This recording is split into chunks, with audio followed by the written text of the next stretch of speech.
believe it is 5:30, and since you guys are in a unique situation where your chairman that you elected has moved on to become a council member, you have an active business to take care of first before we can consider any of the matters tonight, and that is to find a new chairman. And I guess probably the way to start is to ask if there's anyone who would volunteer to be the chairman of the group. Obviously run the meetings and report to the council with their decision and or find a representative to report to the council. So before we can move forward, we kind of need to get that job done. Is anyone willing to run the meetings? We will have the rest of the board vote on that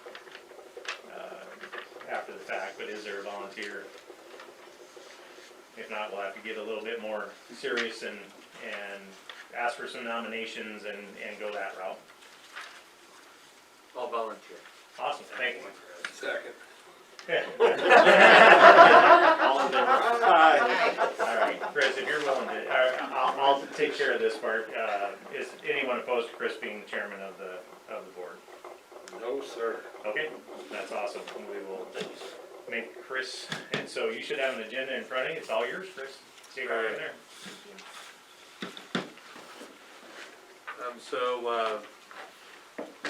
Go ahead and open the meeting of the Board of Adjustments on Wednesday, May 12th, 5:30.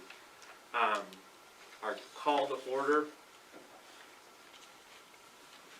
and then a roll call. Do I have a list of? I can take roll.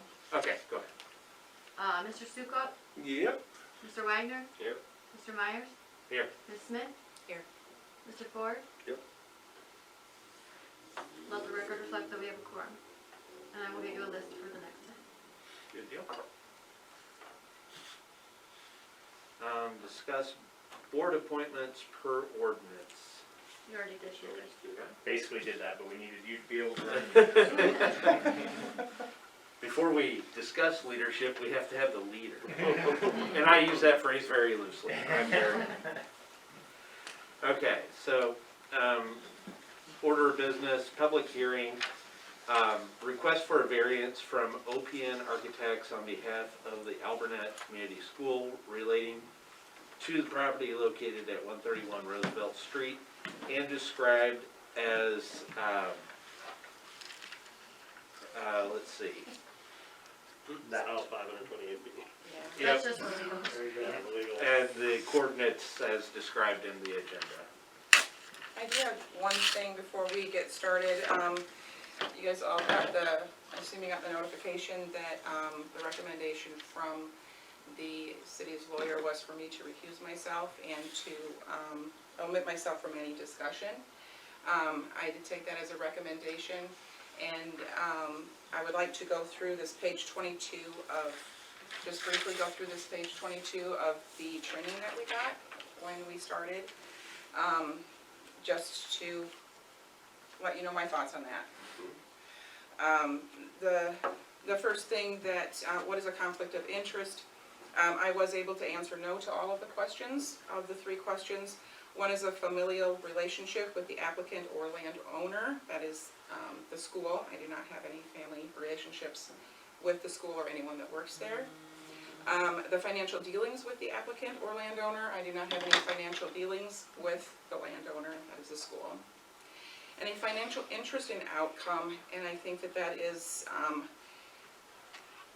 I perceive that as a positive financial interest. I do not stand to make any money on anything that happens with the school.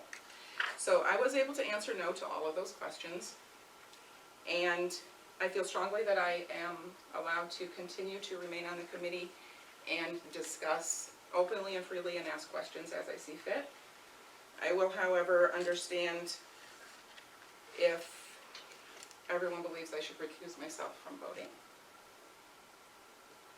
Do I have any thoughts? Is there any further discussion on this?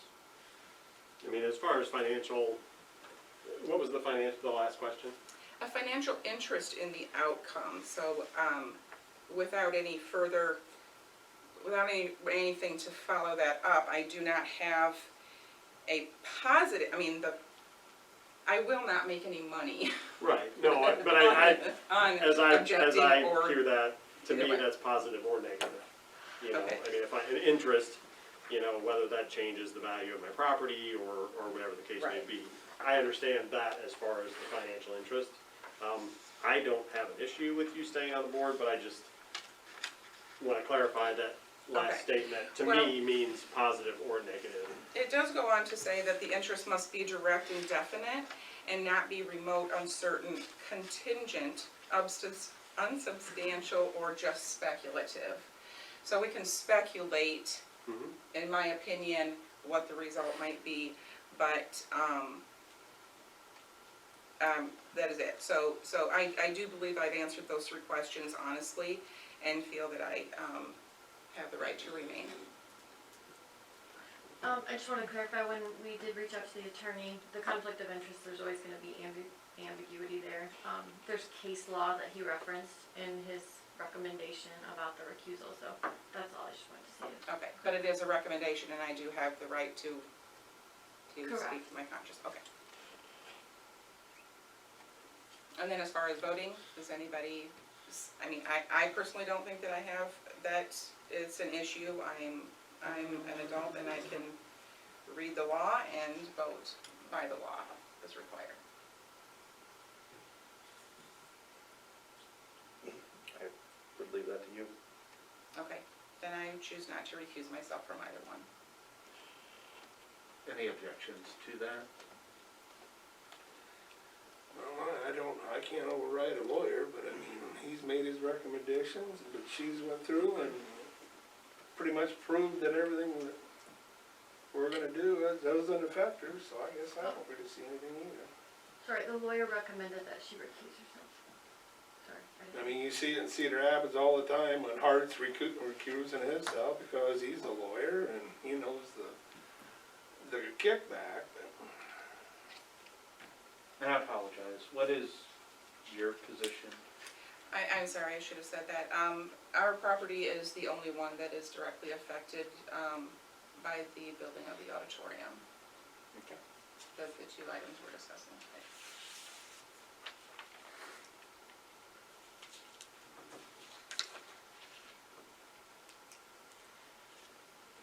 So, The lawyer made the point that if any decision made here tonight was pressed, that Ms. Smith's vote would probably be thrown out because of her relationship to the property wise. So that's why he said the best scenario is to recuse, for her to recuse herself, because it is a conflict of interest with many cases that have been tried in a similar situation, and so that was his recommendation, and that's why.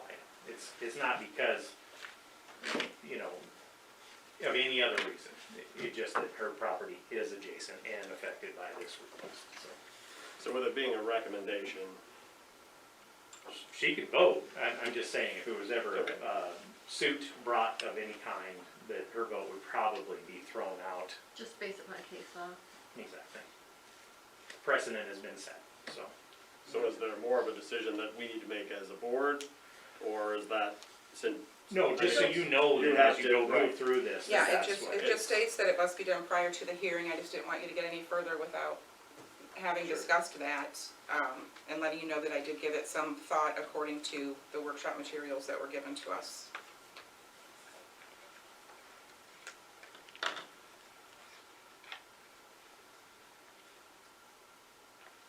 I mean, I don't see an issue with us taking the vote with her on the board if that decision is yours to recuse yourself or not. Okay, thank you. All right.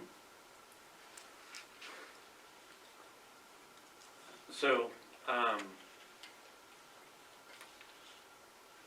on item number 4, what discussion is there on this item? On the request for a variance? I believe this is where OPM would like to present their their information as to what they're asking for. Okay, go ahead. So, good evening, thank you all for having a short notice meeting on our behalf. I'm Katie Harms with OPN, Roger Worm as well with OPN. We've got just some background. Bethany had sent me a note just on a couple different items that we'll be talking about this evening.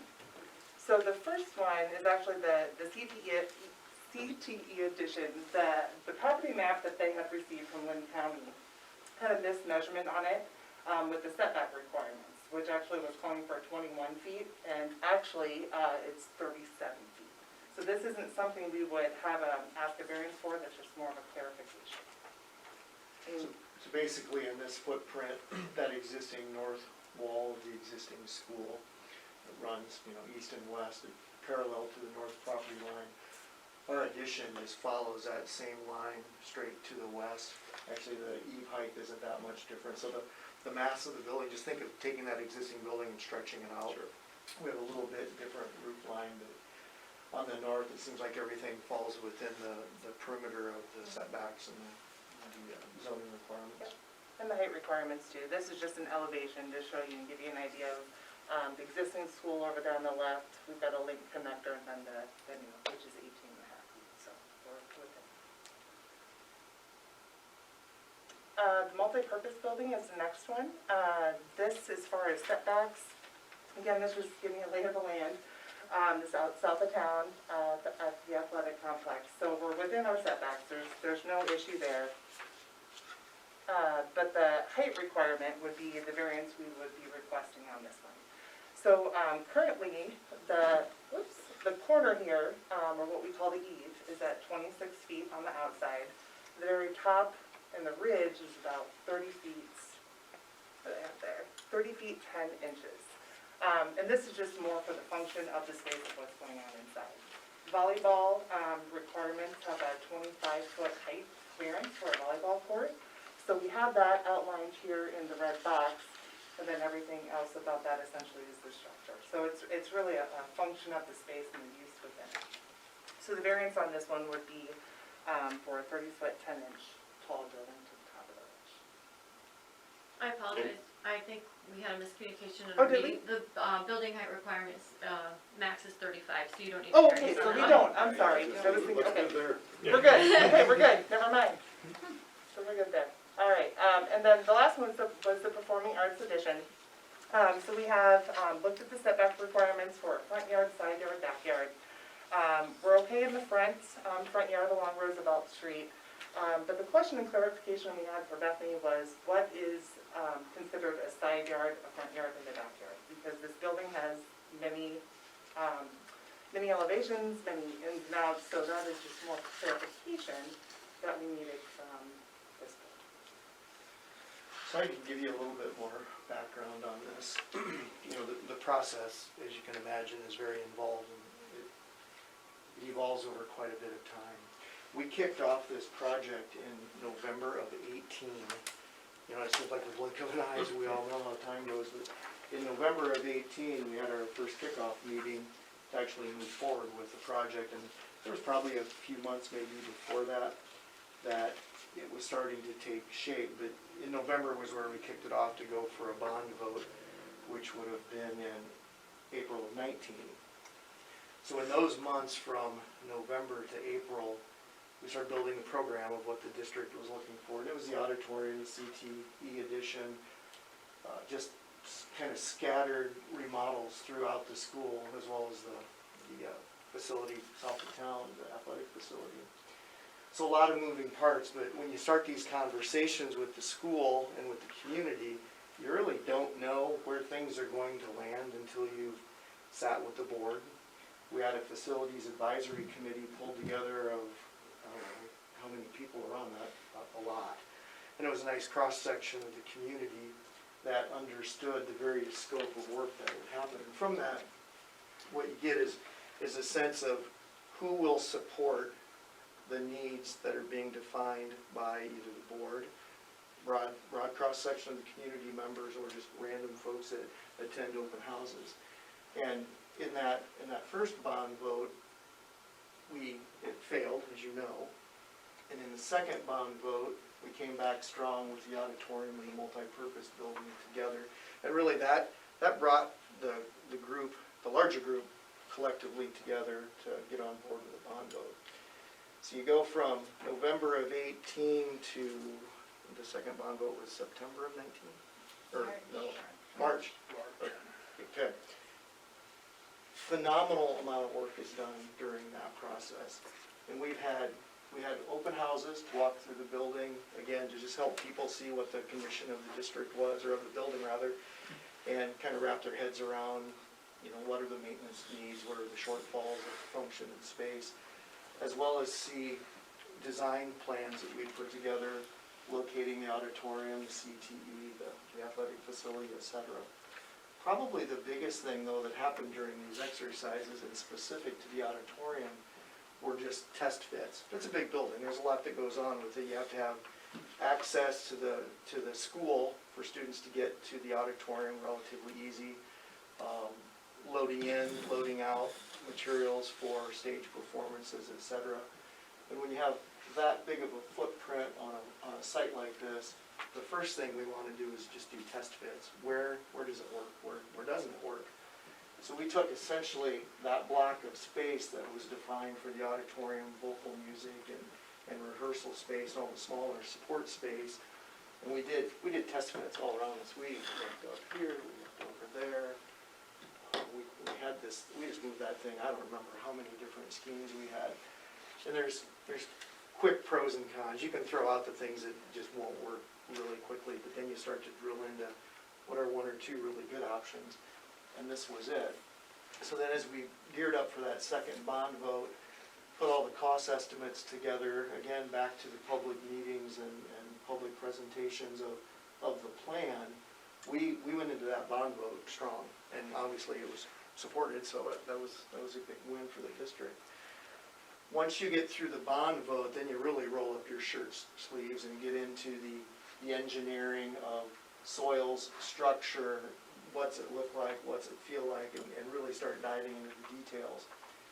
Prior to releasing this for bid, we're required to have a notice of public hearing, which we had, and that's also the opportunity for the public or anybody in the, you know, the community-wide to stand up and voice any concerns that they may have had on this.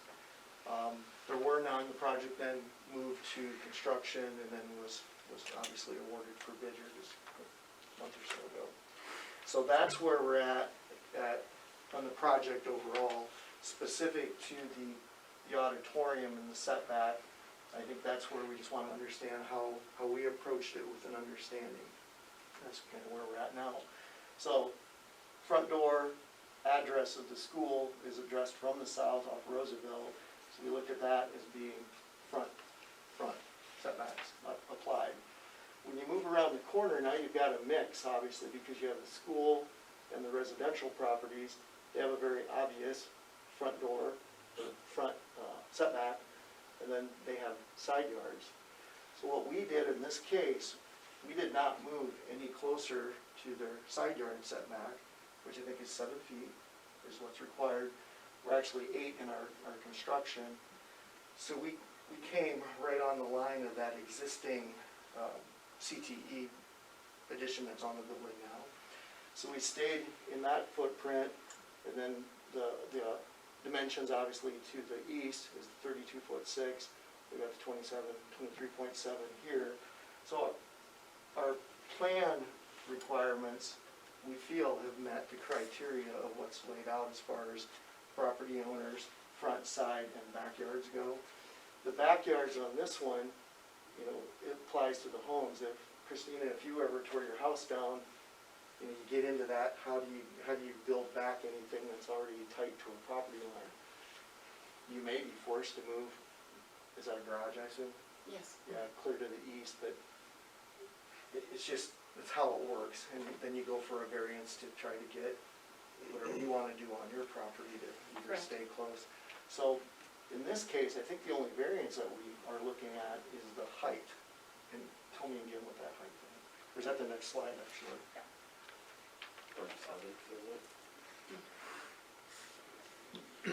Yeah, these were just some diagrams showing where that existing CPE addition is, and then essentially overlaid on the new plan. So again, we're following that north foundation line and just coming off of it a couple more feet.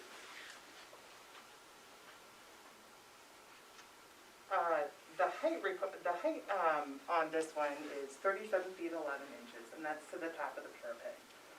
And again, it's a function of the space. We had our theater designers, acoustical designers, consultants that were involved in this project. And minimum for an auditorium without an additional higher fly space is 35 feet, just at the roof deck level. So that's to accommodate your additional staging and rigging. You've got acoustical ceiling elements up there that are curved to help with the sound, catwalk, and then you just have some really big structure because it's spanning 100 feet, so you've got the depth of that. So that just, again, is pushing everything up. Function of what's going on on the inside is really driving that space.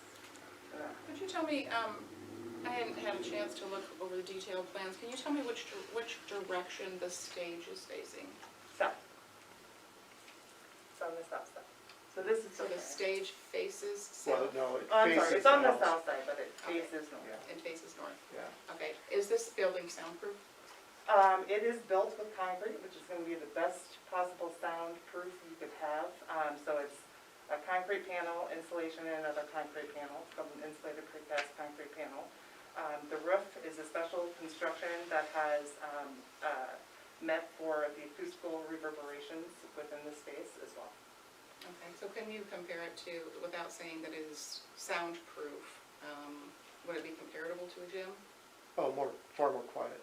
Far Yeah, more that's a quiet? great question, actually. That's an awesome question, because as the neighbor, you're going to say, what am I going to hear during practice or events, that sort of thing. Right. With the stage on the south end, anything coming through the wall to the north, it would, almost none, I would think.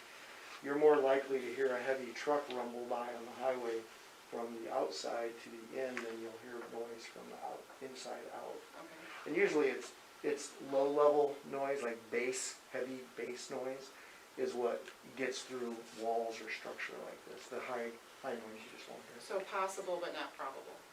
Yeah. Yeah, it's not a loud type of a space. Your train going through is gonna be, what's gonna We get can't you? have that. I don't hear the train, I just wanna tell you that. Yeah, Well, then you won't hear anything inside. yeah. Well, that's a very good question. So the distance from the railroad property line to the building was less than the 25 feet, but what we're saying is that is side yard, so that's not an issue. So the only variance is the height. Correct. That's actually not correct. Sorry, I know that you're working with the belief that that is considered the side of the building, and that is what our discussion needs to be, is whether it's really the side of a building or if it's the back. So, our definitions are on page 268. So first we need to determine whether or not the current building, which is the back of it, is considered the back of the school, or if it's considered the side of the school. It is a side. Yeah. So based on this model, I'll just throw out a couple things. So one as the neighbor right now, we have always believed, and our documentation shows, that the lot line is 4 feet from the current structure. So their survey is showing 8 feet from the current structure. So we have a 4-foot discrepancy in what we have always thought to be legally ours. So that being said, the school will be tearing down every shrub and tree in my yard. So the first thing we need to determine is whether or not that is considered the back. If it is the back, then they should be giving 25 feet, which they clearly don't have, and we will have to allow them something. What they're saying is that that's called the side of the school. They're already within the limit, but then there's still a property dispute that will be hopefully taken care of. How long has the property dispute been recognized? I sent a message, hang on. Danny, I have your letter, do you have a note? Okay, the date, April 27th was when I was notified that the fence would be put up on June 21st, and that our foliage would all be removed if we didn't remove it ourselves. And I sent a message to the board, asking them to please stop, and because our records did not match, and to please try to avoid starting. And then I sent out another message to all of them to please come by my house and see what I had for documentation and what we believed to be the property line. And I got a response from 2 of them. So it hasn't gone any further than that. So they're aware. But recently, when you, Recently, so I got the letter on okay, April 27th. not prior to us starting our design work. I did not, we did not talk about the property line prior to you doing And- anything. At what point did you raise your eyebrows thinking that property line doesn't feel right? How did you get made aware of it? Yeah. I don't know if it was in the letter. Oh, the map that Danny sent, it had, without glasses, it had 3 rectangles and then a line above it. And I just thought, oh, school must have picked up, property over the years, blah, blah, blah, blah, blah, that must be the line. Then I get my glasses and I measured that line and it's 10 feet, and I didn't tune into what I was reading. Our property was actually on the bottom, so my first panic was in seeing this line, and with the scale was 10 feet. I'm thinking, there's no way they own 10 feet, we cannot be this far off. I understand there can be some discrepancy, but I can't buy that big of a discrepancy. So that's what alerted me, and then when my daughter looked at the map, she said, no, Mom, this is where we are. So in that particular map that she sent, it didn't show anything. The school's property wasn't shown on that map, just the 3 properties north, so me and Roger and the next guy. Okay. But it did not show theirs, and so I didn't have a reference to the buildings. So we went to the Lynn County GIS mapping and found that the survey that the school paid for last June was on there. So the Lynn County map was showing the new dimensions, for lack of a better word. And then that's when we discovered that it was more. Then when I got the letter from Danielle where you guys showed 8 feet. So that's kind of how that all evolved. Has it, so when was when was it last surveyed, like the property? We moved in boundary? 1987. Okay. And And, there's a discrepancy between the 2 surveys? The one that the school did and the one that Yes, so according to what, the one that the school had paid for, and according to the one we did in 87, there's a 4-foot difference. So this shows that they're within 8 feet, and they're within 8 feet when my records show they're only within 4. So, and it's my understanding that the city can't get involved in that, but just for the sake of discussion here and whether or not we can even go further, so we really need to make the determination on whether or not that is the back of the building or the side of a building. So once we make that determination, we can still go forward, but there's still going to be the question of whether or not the variance is given according to what we believe the property line and what the school believes to be it. I'll put it right out there, I don't think I can afford a survey. So, that being said, regardless, if you determine that that's the back, then the variance is, can they still leave it there? Whether it's 4 feet or 8 feet, are you going to allow them to still leave it there? So it's not really quite cut and dry. I was hoping that I would open some discussion with the school and that we could come to an agreement. The construction company is going to come in and go by that, and they're going to put up a 6-foot chain link fence for construction. And then they're going to start tearing down trees. the trees are in the 4-foot questionable. No. Well, yes, the 4-foot questionable. So with my knowledge that we had 4 feet from the school, everything was within that except for 3 bushes that were planted when they were this big, now that they've expanded, have crossed over the line, you know, branch-wise. Because they expanded from the ground, not just in the air. So those 3 bushes, we will move, but the two in the far back corner and then the one in the front, those will be destroyed. They are within my 4 feet. They're not within their 8. Does that make sense? Yeah, I So mean, I didn't purposely plant my trees on the school's property thinking I'd get away with it till the end of time. That's how it happened. And do you know, are there, you probably don't know, are there any pins for property lines out there along the street? Have you ever seen anything or? When we moved in, they could find 3 of our pins and they could not find the one in the back corner by the garage.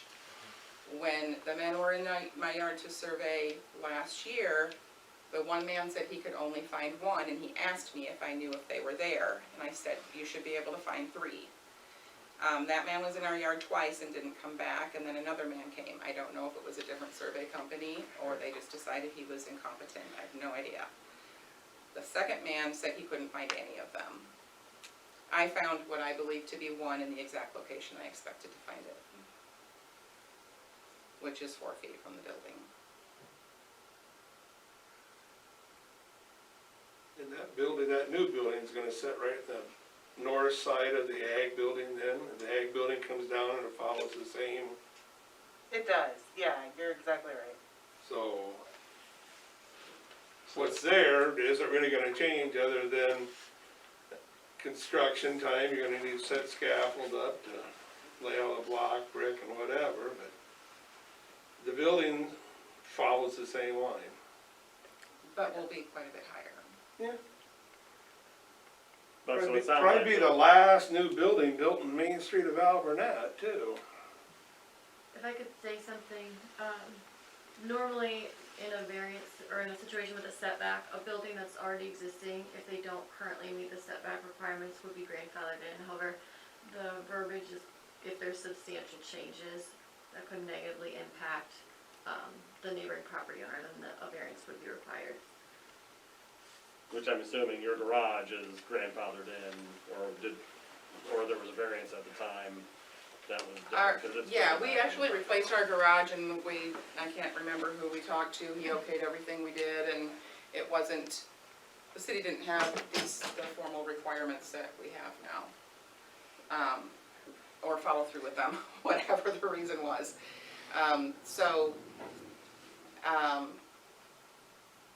that's a relatively new garage that you built? 99.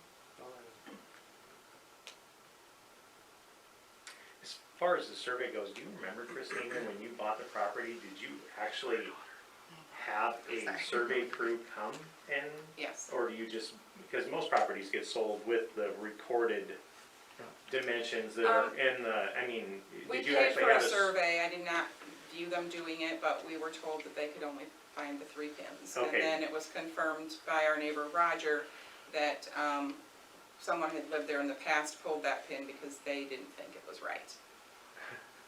which is illegal.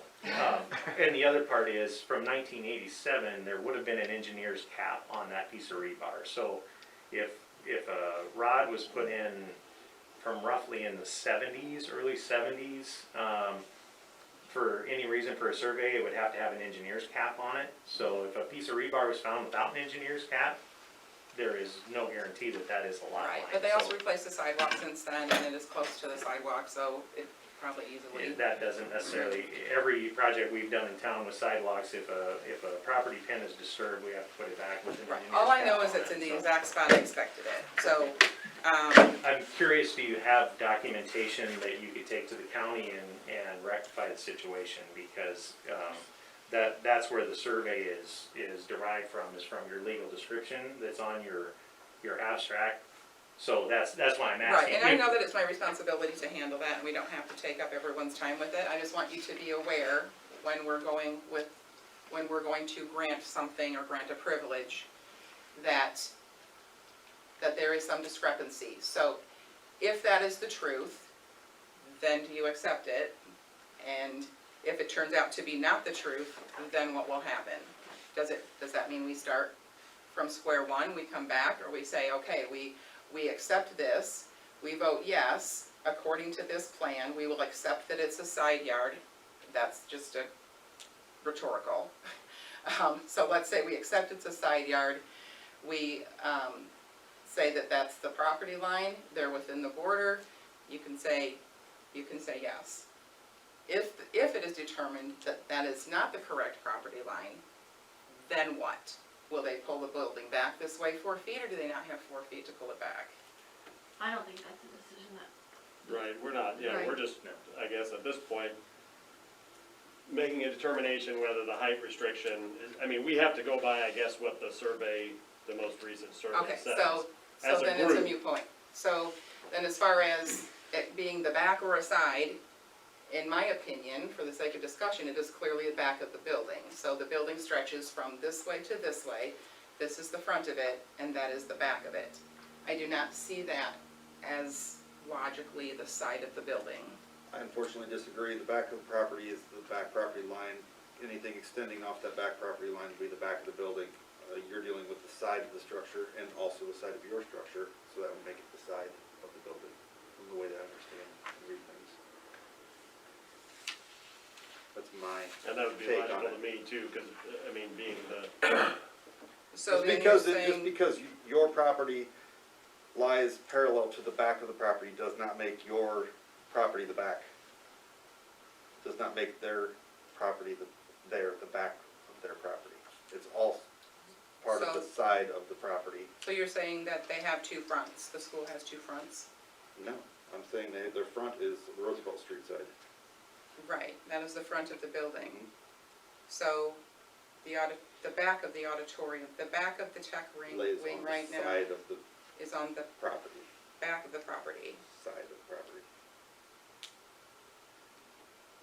The back of the property would be anything that backed up to the properties on Moodhart Street.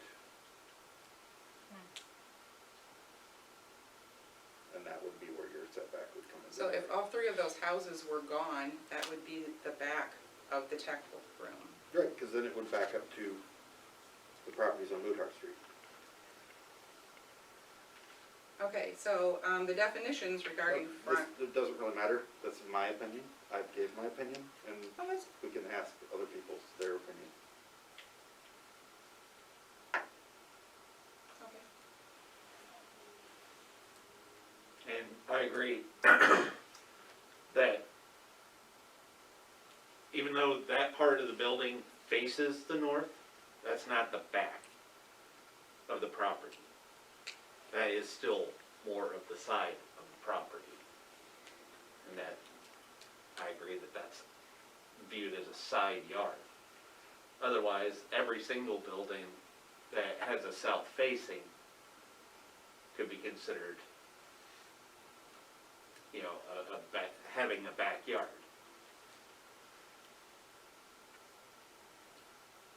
Or has a north facing, I should say.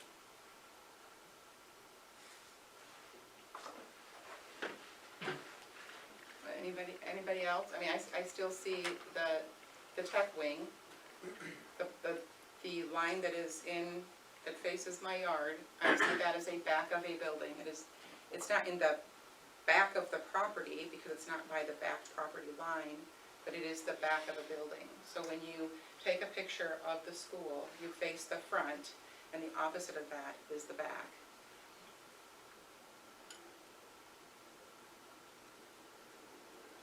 but I mean, I would consider the furthest southeast building, I would consider the parking lot the front of that building.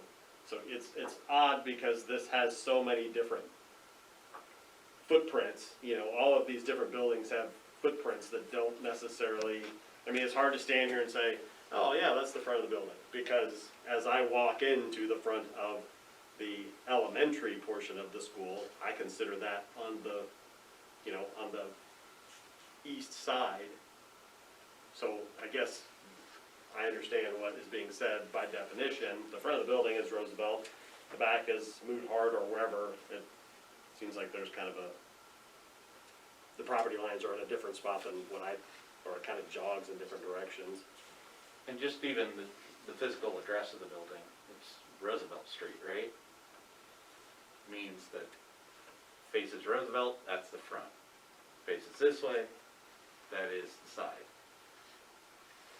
And so Everything the, behind the front, so if we're looking at the property as a whole, then Roosevelt's the front, these are the sides, Mohart's the back. right, so that is also the front of the building, and now we got the back of the building is the opposite. I'm talking about the property in terms of how the property is considered. If it's on the right side, it is the side yard. Right, If it's on the left side, it's on the, you know, how the building is oriented on the property, given the address as Roosevelt. Yeah, because it really doesn't, by definition, it doesn't look like what is considered the front of the building is the front of the property.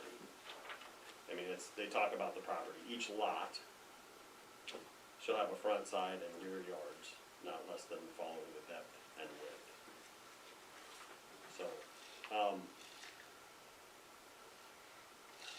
I mean, to me, the whole, you know, the survey and the discrepancy there is another issue. And I think we need to make a determination, and if that plays out a different way, then that plays out a different way. And that's not up to us, because that's probably, sounds like more of a survey is a legal document. We are not ones to sit here and make that determination. yes, So that portion of it, to me, is kind of a moot point, just because I think as a board, we have to make the decision whether, you know, I think the variance is presented as a height issue by under 3 feet.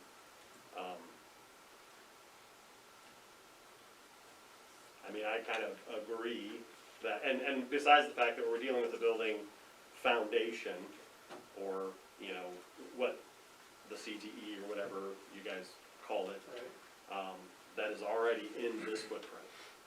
Is that correct? And will it be extended, or is it already pretty much that footprint? It's pretty darn close. There's the, So the pink is The the current, CTE. So is it my understanding, do we need to vote? Is it my understanding that everyone believes that the back side of the building, which is the north side of the building, be called a side of a building and not the back? They do not have to. That's what we have to determine before we can say their 8 feet is okay. Well, That if there's one lot pin, you should be able to set up in that, shoot 90 degrees, and with the distance, it should be, there is where your pin goes, you should be able to turn and go 90 the other way, and set it right there, so it really can't be that big a deal. I mean, My other question I've been is- retired for 12 years, and we had Top Gun, you could set up and shoot that sucker just like that. My other question is that if these other pins have been removed, how do we know that one pin hasn't been moved? So if you make the survey irrelevant, so let's say the survey is irrelevant and they have 8 feet. So what they're saying is if you call the north wall of the auditorium, that is the one that's on my lot, you call that the side of the building and not the back of the building, it makes a difference. If we call it the side, they are within the ordinance and can build where they want, where they have it. If it is truly the back, they need, according to the ordinance, to move it south 25 feet, or 25 feet from the property line. So irrelevant to what that line is, if it is the back of the building, the ordinance says 25, and they need to ask for the variance. well, then I think we take building out of it and say property. I think Because- you can't, it's where the Well, building lands. but as this states in here, they're talking about a lot, not what is on the lot. Whether it be front or back, you know, there again, I mean, I could have a house that sits this way and a garage that sits this way, or whatever the case may be. I know that's not a great example, but, I mean, the property has a front and a back, no matter whether the building's built at a 45-degree angle. For me, using the back of the building terminology doesn't really, It matters because the fee is different. no, I understand. But you're defining the yard, Yeah. rear yard, side yard, not the building. If it's the front or the rear of the building, it would be based upon the zoning ordinance. Need a motion to say, if we make a motion that we determine that this is a rear yard or a side yard. And then from that, if everyone's in agreement with how you designate that yard, then you can determine whether or not a variance would be needed. So if you would vote and say it's a side yard, they're within the ordinance, there is no need for a variance. If you determine it's a rear yard and they are obviously not within the ordinance, then they would need to request the variance for said building to put it in that location, and you would have to vote on a variance if you determine it a rear yard. If you determine it a side yard, they're within the ordinance. And then it becomes the question of the height. So you basically have three issues to work through, two, possibly three. If you determine it's a side yard, you're done with that part of it, and then it's just height. If you determine it's a rear yard, then you'd have to consider the variance to place the building at less than 25 feet from the rear of the property. and that would have to be And done, the height. would that have to be done at another time, or could both those determinations be made? It can all be done tonight. So, in viewing that, is it right to call the question right now, a vote on whether or not this portion of the building that we've been referencing is part of the side? Or is it the back of the building? So, Property. of- I still prefer that, just because they're, again, Yeah. it doesn't matter how the building's situated, we're talking about front of the property, address, back of the property, opposite the address side. And I understand, I understand why it's in question, because there again, I mean, it is parallel with the back of the property. You know, it's the side of your property, and there again, I mean, you had a garage rebuilt and allowed, and not that that sets a precedent or anything, but, Just, yeah, it's totally irrelevant. Also Yeah. conforming with somewhat of whatever has been determined in the past, clearly, with the way the building is situated up previously, it was determined to be a side yard with the way that the setbacks were already set. There's a building there that sits with the current survey with 8 foot. So with that, I would move that we call this property adjoining a side yard and not a backyard. and I mean, I would second that. Okay, and so we'll go ahead and put it to a vote. So all those in favor of considering the building that has been in question here, is this CTE or no, For the addition, the addition? it'd be the auditorium. Okay. Considering that as side of the property, all those in favor of viewing it that way signify by saying aye. Aye. All opposed, same sign. No. Motion carries. Had they been moving closer to the line, then it wouldn't have been so easy, but they're staying in the same spot, and we're gonna deal with the height next, but I say that it's the only way to treat it. Okay, and so the variance that we're dealing with then is it the height then? It would be the height, right, so 35 feet is the ordinance, and we are at 37 feet 11 inches to the top of the hill. And that's about the height of the new gym on the west side of the building, that's roughly 38. It's not quite as tall, it's a little bit lower, maybe Is it? about by 5 feet. I was just trying to figure it out, I live right down the street from it, and I can see it, I watch it go up in the precast, and, you know. So you did not need a variance for the new gym? And do you know why 35 feet is set by ordinance? Do I know why it is? I do not. I think that's a kind of a standard for R1. I could shed maybe a little bit of light with my background. It has a lot to do with fire protection. This community does not afford an aerial ladder. We are limited by our ground ladders. One of the considerations I would say as a professional firefighter, is if there was, the way the building is adjoined, since it's not freestanding, roof access would be important. Is there, obviously, the way the buildings are connected, is there a means of egress or access to the roof from the adjacent building? There is, and there actually is a roof hatch to the new addition. Not from the inside, I'm talking from the outside. Like a ladder. Oh, like a ladder? Like No, an not exterior currently, ladder. right now there is. Because I'm also a member of this fire department in this community and would be responsible for fire protection of this building, and not being able to get up and ventilate would be detrimental to anybody trapped inside, so. And just to let you know, some background on what systems are in place in that new addition.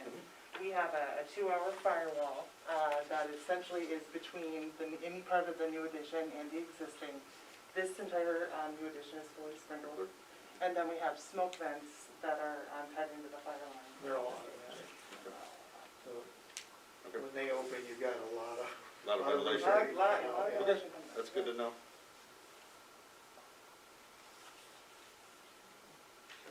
I just know our capabilities here. Yeah, so. no, I mean, that's Yeah. a And I great would- question. It's life safety issue for sure.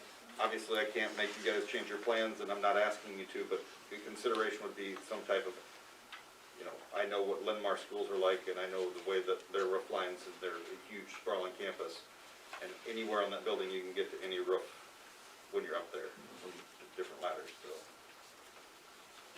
So you're talking about a way just to get from one roof to the next? Exactly. Not dropping a ladder over No, the side? right. Okay, because that becomes a security Yeah, issue of kids. Yeah, and- no. Okay.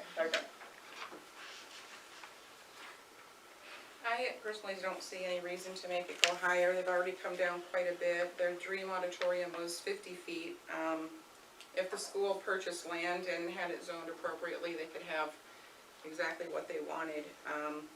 We will already be losing an excessive amount of sunlight. There's no shortage of articles on the benefits of sunshine, really from a health standpoint, from everything, from lowering your blood pressure to helping fight COVID. It will help, the sun coming in my windows helps to reduce our heat cost, and 35 feet is plenty high and rude, and I don't see any reason for it to go 2.5 feet higher. Point of order, if you're worried about fighting COVID, why are you not wearing a mask? Not anybody's business. No. I didn't know it was required, and I was never notified that it was required. There's a sign on the door. Oh, sorry, you got taken down, I'm sorry. So I have a question as far as, there's two different, and maybe I didn't read. Oh, this is, Residential. yeah. Yeah, because But that's it. residential, you can have a 45-foot tall house. Where was it? In residential. R1 should be 35. The R2 Section residential 6, district. 6422, height of the building, no dwelling, other structure shall be erected to a height The zoning of is R1. 45 feet. Well, I understand, but there are other, Right, I think commercial is 50 feet. But for schools are R1. Yeah, if you read the definition of R1, that includes fire stations, schools, etc.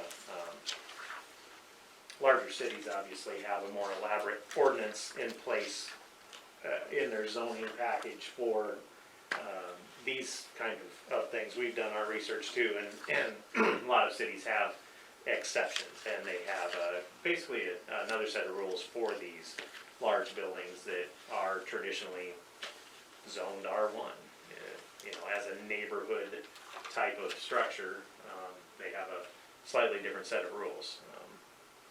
We've not come up against this kind of issue before, so obviously our ordinance book is pretty straightforward R1, as it is written as a base unit, so. So So another thing, under the non-conforming building use, the school needs to show that, this does not result in an increased negative impact in the surrounding area. So if we can hear about that. Yeah. We actually have.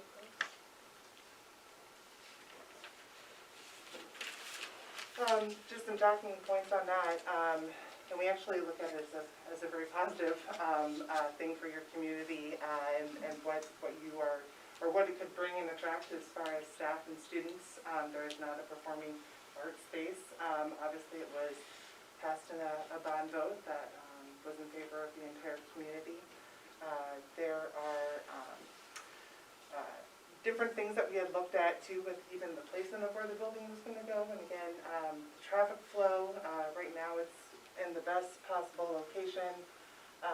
Again, if you can see, if you start to move that around, as Roger was talking about before, and off of the property a little bit further, you start to restrict flow, and just eating up a lot of the parking that's already at a premium as we see it.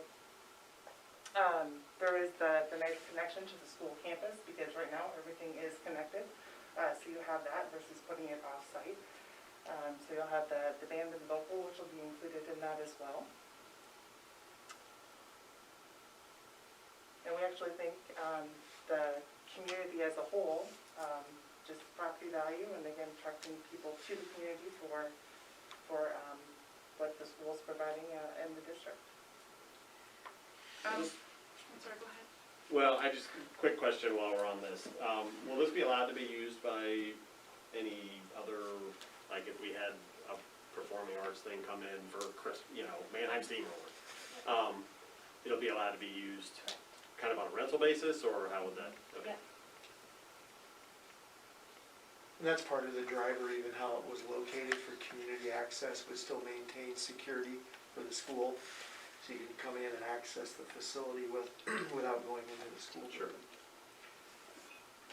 So Danny's letter mentioned that there would be a fire exit with a stoop. Is that going to be at ground level on the back side, the north side rather? There'll be some steps coming down off of it. So about how high up? Probably about 4 feet. Are you talking about the ramp, the switchback on the east side? There's an egress door. It's not shown necessarily in this plan, but there is an egress okay. door, and that's a code requirement. That room has to have 2 exits. One has to be directly to the exterior. So I assume it'll be wheelchair accessible, so there'll be a ramp. That one's not required to. That's not, okay. And what about lighting?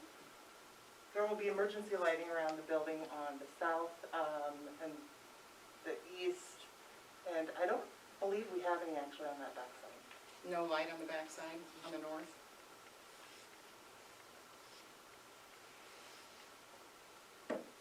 Okay, so regarding the height and the blocking light, it's my understanding by reading this that there is, in my opinion, a negative impact on the surrounding land user. So can you prove that there's not a negative impact on that specifically? I mean, I know the great advantages of having an auditorium. I had kids in school as well, went to a lot of programs. But specifically that high of a building, close to a home, like, can you prove there's no negative impact? Any information? That, somewhat of a precedent has been set by the gym that's right up against that as well. As far as the requirements of the building and the function itself, it's just requiring that height. So negative impacts, I don't see any. I see that it's a very positive thing for the community, and thus has been voted on by the community. Oh, absolutely. I mean, the bond went through, there's no doubt about that. I mean, that's for sure. So, I guess I'll switch roles now to landowner and just give you some idea of what the negative impact of this building. Obviously, they're gonna put it there anyway. So an extra 2.5 feet just gives me that much less sunshine. thousands of years, humans have recognized that sun plays a role in the emergence and transmission of viruses and other health issues, including low blood pressure, bone health, brain function, etc. Up with literally a couple of dozen different things that sunlight is good for, anxiety, depression, and so on, including the amount of light that comes in our south-facing windows that would help reduce our heating bill in the winter time. So as far as a financial impact, it will definitely could actually be costly for us, not to mention that we also may not be able to grow much food. So that being said, I'd like you to consider keeping the 30-foot or the 35-foot rather requirement as that going forward point. The reason that the ordinances were set in the first place is to start to have some more conformity and to get rid of some of this kind of helter-skelter stuff that has happened throughout our town from the beginning. You know, it's kind of put on a diagonal, and back in the day, they kind of did what they wanted without rules. So since I just would like everyone to consider a going forward point and just limit that 35 and stick with the ordinance. What'd you say you needed for height inside plus the roof itself? I mean, you're basically at the bare minimum right now, the way I understand it. Yeah, we've actually, during project development, we cut height out of the building to continue to bring it down. And we're at about bottom dead center of where we can be for a functioning auditorium without a full fly. And that, I don't know if you understand building sections, but it's like slicing through this room and seeing everything that makes up the structure and heights. We've had pushback even from some of our consultants on, you're getting to a Point where yeah, it's questionable. yeah, and I know we're looking at a few feet, but Well, isn't it that fly zone that makes that few feet? Without that, wouldn't it be the 35? I thought I heard that earlier. So 35 is the auditorium roof, so that's the roof. So that's at 35. The parapet is actually what pushes us over. yeah. And the parapet just gives you a defined edge for your roof. It's a better detail for construction and water control. You got sloped or tapered Yeah. insulation up there Yeah. because the roof of the auditorium needs to be flat. And then is there, what is the plan for draining? It looked as if the building was going to go right up to the gym, and there is a sewer drain back there. What was the plan for draining? So that'll all be underground, and it'll, all the roof drainage will be connected and fed underground and down to the south. Okay.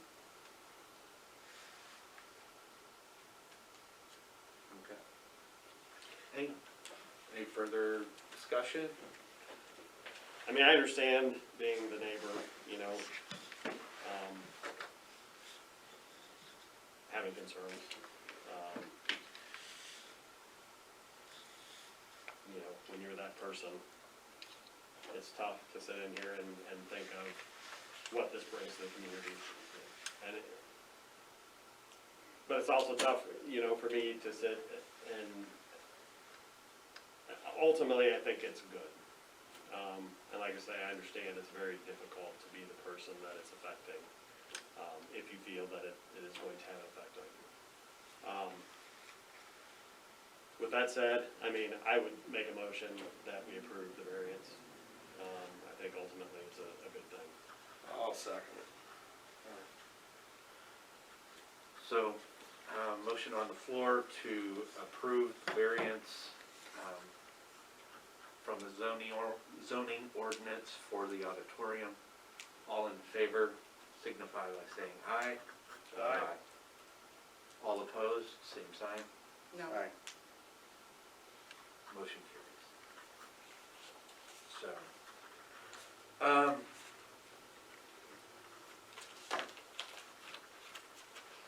final discussion here. Anytime that there is a project going on, especially one that school bond votes, I've been through a few of them, and it's always it can be a very contentious thing. because it does change a lot of different things. It can change traffic flows, it can change sight lines, and sometimes property values. But in the end, school in a town this size is the lifeblood and largest employer of the town. It is the reason Alburnett is still on the map, you know, and why it's going to be able to grow. Having a vital resource like this addition in our community is, it is priceless. And so, you know, I certainly understand the inconveniences and the issues that it can cause. But at the same time, with the focus on what is positive about this project, it is a tremendous asset to this community, and we're very much looking forward to it. Anyone else have anything? Well, I'd just like to, I don't know who's gonna figure it out, but that 8 foot we're saying is either 8 foot or 4 foot. Probably needs to be decided before too much goes on, cause I mean, it'll end up in a lawyer's pocket, I assume, but. Well, with that, I mean, Right now, it isn't a Board of Adjustment deal because we've deemed it as a side yard, so we're okay. But I think just for the peace of mind and everything else, I think it probably needs to be determined. And there again, that's not something That's for not us on to your deal plate. with. I mean, No. I understand from a landowner standpoint, you know, Mhm. and trust me, there have been plenty of things, I don't know, I think my concrete is on the property line. And I was informed of that by my neighbor, you know, and it's, but he's like, you know, I also pushed the snow on his driveway, so that's, makes it pretty easy for him to not worry about it. But, I think ultimately, that's something that has to be dealt with and, you know, probably not even by most of the people in this room. Unfortunately, though, again, you're tied to it, and I do feel for you on that, but, I think the board has done what they can do today. so, any further discussion? Okay. So, Motion to adjourn. motion to adjourn, second, all right. Motion to adjourn, all in favor say aye. Aye. All opposed? Same sign, all right. Thank Bang you the guys. gavel. Thank you. Thank you.